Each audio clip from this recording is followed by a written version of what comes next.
அண்ணா பல்கலைக்கழகம், உலக புகழ்பெற்ற அண்ணா பல்கலைக்கழகம் இன்னைக்கு எதுக்கு ஃபேமஸ் ஆகுது? யார் அந்த சார்? ஞானசேகர். அவனை பிடிச்சானுங்க திமுக காரன், அவனை பிடிச்சி ஜெயில போட்டாங்க. போன வாரம் பார்த்தா ஞானவேல் ஒருத்தன் அங்க இருக்கிற பேராசிரியரா, அங்க 4 மாணவிகளுக்கு பாலியல் கொடுமை. இப்படி எல்லாம் நடக்கின்ற திமுகவை வீட்டுக்கு அனுப்புங்கள். போதும் இவங்கெல்லாம் ஆண்டது போதும். இதெல்லாம் என்ன காரணம் தெரியுமா? அடிப்படையிலே மதுவும் கஞ்சா போதை பொருட்கள். எங்க தெரியுமா தமிழ்நாட்டில் அதிகமா போதை வித்துட்டு இருக்காங்க?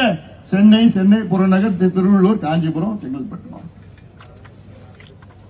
கடந்த 5 ஆண்டு காலத்தில் தமிழ்நாட்டில் 22 லட்சம் கிலோ கஞ்சாவை வித்திருக்கிறாங்க.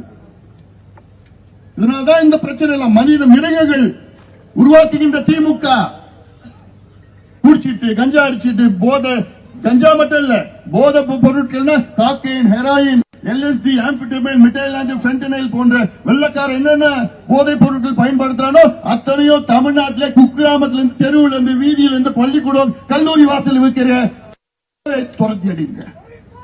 துரத்தி அடிங்க போதும் ஆட்சி.